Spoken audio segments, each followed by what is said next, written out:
या संदर्भातली अधिकची माहिती जाणून घेण्यासाठी राजकीय विश्लेषक अनिकेतजी जोशी आपल्या सर जोडले गेलेले आहेत।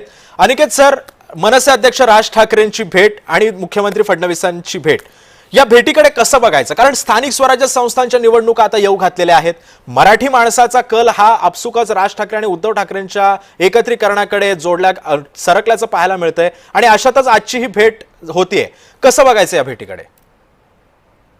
राज ठाकरे आणि उद्धव ठाकरे या दोघांच्याही गाठीभेटी अद्याप झालेल्या नाहीत प्रत्यक्ष।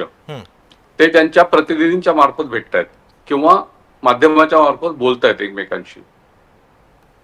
राज ठाकरे आणि फडणवीस किंवा भाजपचे नेते किंवा एकनाथ शिंदे आणि त्यांच्या पक्षाचे नेते यांच्या गाठीभेटी मात्र वारंवार होताना आपल्याला दिसत आहेत।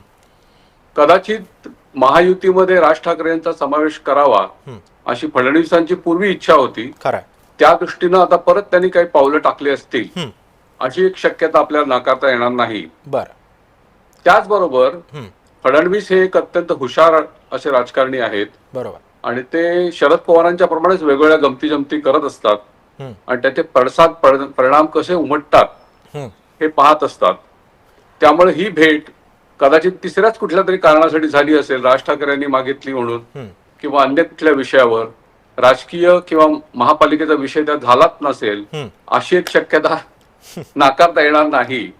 कारण फडणवीस यांनी आणि राज ठाकरे यांनी देखील यापूर्वी अशा प्रकारे जेव्हा भेटी झाल्या तेव्हा त्याची कारणं निराळीच सांगितली होती। एकदा म्हणाले की इलेक्शनच्या काळामध्ये आम्ही ठरवलं होतं एकमेकांकडे जायचं, पण ते काय जमलं नाही, त्यामुळे मी शिवाजी पार्कला आलो होतो म्हणून राज ठाकरेंच्याकडे जेवायला आलो वगैरे असं एकदा एकनाथ शिंदेनी सांगितलं होतं। तशाच प्रकारे फडणवीस यांनी पण एकदा सांगितलं होतं की मी काही सहज आलो होतो, सहज चहापान झालं, सहज जेवण झालं, अशा प्रकारे यांच्या गाठीभेटी होत आहेत। तेव्हा याच्यातलं राजकारण हे अर्थातच खोल आहे, ते आपल्याला काही दिवसानंतरच समजेल नेमकं काय झालं आणि का झालं, त्याच्यासाठी थोडी वाटच पाहावी लागेल। खरं अनिकेत सर, तुमचं म्हणणं अगदी बरोबर आहे, पण आपण जर राज ठाकरेंच्या एकंदरीत सगळ्या भूमिकांकडे जर बघायचं झालं, लोकसभेच्या निवडणुका झाल्या, त्याच्यानंतर विधानसभेच्या निवडणुका झाल्या। लोकसभेच्या निवडणुकांमध्ये राज ठाकरे भाजपला, महायुतीला बिनशर्त पाठिंबा देतात, त्याच्यानंतर विधानसभेला अमित ठाकरेंसाठी महायुतीकडून ते प्रतिसादाची वाट बघतात, मात्र ते काही सफल झाले नाहीत प्रयत्न।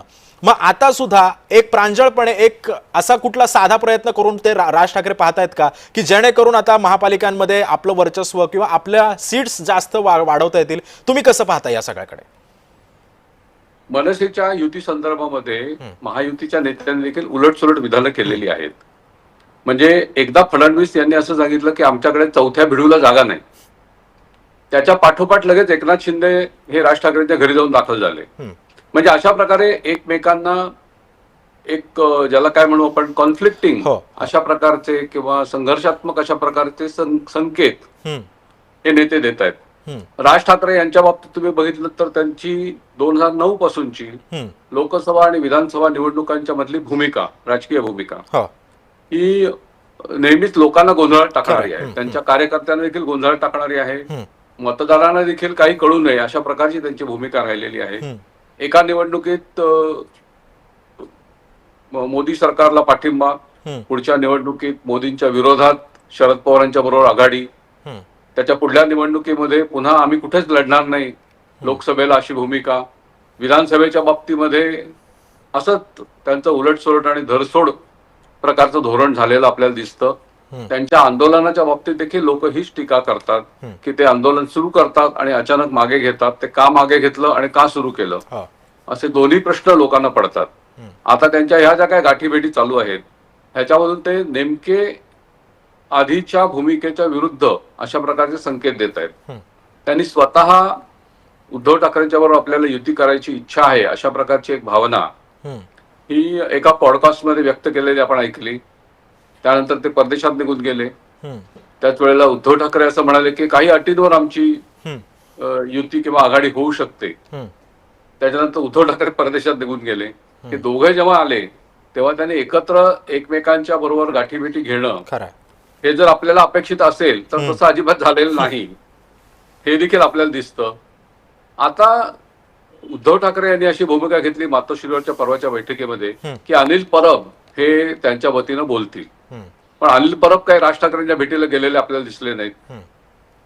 त्याचप्रमाणे मनसेचे काही वरिष्ठ नेते हे मातोश्रीवर गेले असंही आपल्याला दिसलेलं नाही. त्यामुळे ह्या सगळ्या वातावरणामध्ये आता ही जी काही भेट झालेली आहे राज ठाकरे आणि फडणवीस, या भेटीच्या बाबतीमध्ये आता लगेच निष्कर्ष आपल्याला काढता येणार नाही. त्याच्याची थोडी वाट पाहावी लागेल असं माझं अजूनही मत आहे. पण अनिकेत सर, समजा जर राज ठाकरे आणि उद्धव ठाकरे यांची जर युती झाली तर त्याचा आपसुकच सगळ्यात जास्त फटका हा महायुतीला बसू शकतो. पण ही कुठेतरी भीती भाजपच्या मनात आहे का, आणि त्या अनुषंगानं आजची ही भेट झाली आहे असं आपण म्हणू शकतो का? काय वाटतंय? अशी जर त्यांच्या मनात भीती असेल तर ही भेट जी झाली आहे आज, ही राज ठाकरेंना उद्धव ठाकरेंच्या पासून दूर नेण्यासाठी झाली आहे असा निष्कर्ष आपल्याला काढावा लागेल.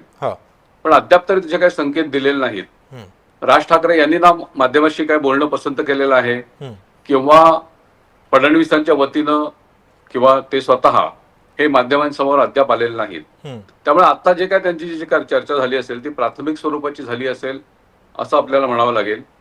आणि अर्थात अजून निवडणुका जाहीर व्हायला थोडा वेळ आहे. कदाचित 1-2 महिन्यामध्ये त्याचं नोटिफिकेशन निघेल आणि त्यानंतर त्या ऑक्टोबरमध्ये दिवाळीच्या आधी किंवा नंतर या निवडणुका होऊ शकतील अशी एक शक्यता आहे. त्यामुळे अद्याप त्याला तसा थोडा वेळ आहे. पण जर राज ठाकरे हे महायुतीमध्ये येणार असतील तर एकनाथ शिंदेचं काय होईल? एकनाथ शिंदेच्या वाट्याला किती जागा येतील? आत्ताच ते काहीतरी 101 जागा मागतात मुंबई महापालिकेमध्ये, अशा बातम्या आपल्याकडे आलेल्या आहेत. त्याचप्रमाणे आता जर मनसेला समाविष्ट करायचं असेल तर त्यांना किमान 50 जागा तरी द्याव्या लागतील. त्या दिल्यानंतर भाजपकडे किती जागा लढण्यासाठी उरतील? आणि अजित पवारांच्या बरोबर काही मुंबईतले चांगले नेते आहेत, जसे नवाब मलिक असतील किंवा बाकी सना मलिक त्यांच्यात आमदार पण झालेले आहेत. त्यांना नक्कीच काही जागा सोडाव्या लागतील. झिशान सिद्दीकी त्यांच्यासोबत आता आहेत, त्यामुळे त्यांना जागा सोडाव्या लागतील. म्हणजे पवारांना, अजितदादांना. त्यामुळे या सगळ्या जागांचं वाटप हे फक्त 227चं गणित आहे. भाजपला स्वतःचा महापौर बसवायचा आहे. त्यामुळे ह्याच्यात मनसे कुठे बसेल हे खरोखरच आता एक कन्फ्युजिंग अशी परिस्थिती आहे. मनसेला खरोखरच महायुतीमध्ये जागा आहे असं आता दिसत नाही. पण त्यातून उद्धव ठाकरेंचा जर काय ती आघाडी होणार असेल तर त्यात खोडा घालण्यासाठी भाजप नक्की असा प्रयत्न करत असेल असं आपण म्हणू शकतो. नक्कीच अनिकेत सर, त्यामुळे आता या भेटीनंतर आता आणखी कोणकोणते राजकीय धागेदोरे हाताला येतात आणि आपल्यापर्यंत कुठल्या मोठ्या ब्रेकिंग न्यूज येतात हे देखील पाहणं आता महत्त्वाचं असणार आहे. धन्यवाद तुम्ही आमच्याशी संवाद साधलात त्याबद्दल. त्यामुळे आता मुख्यमंत्री देवेंद्र फडणवीस आणि राज ठाकरेंच्या भेटीनंतर आता काय कोणकोणते प्रश्न आता उपस्थित होतात हे देखील पाहणं महत्त्वाचं असणार आहे.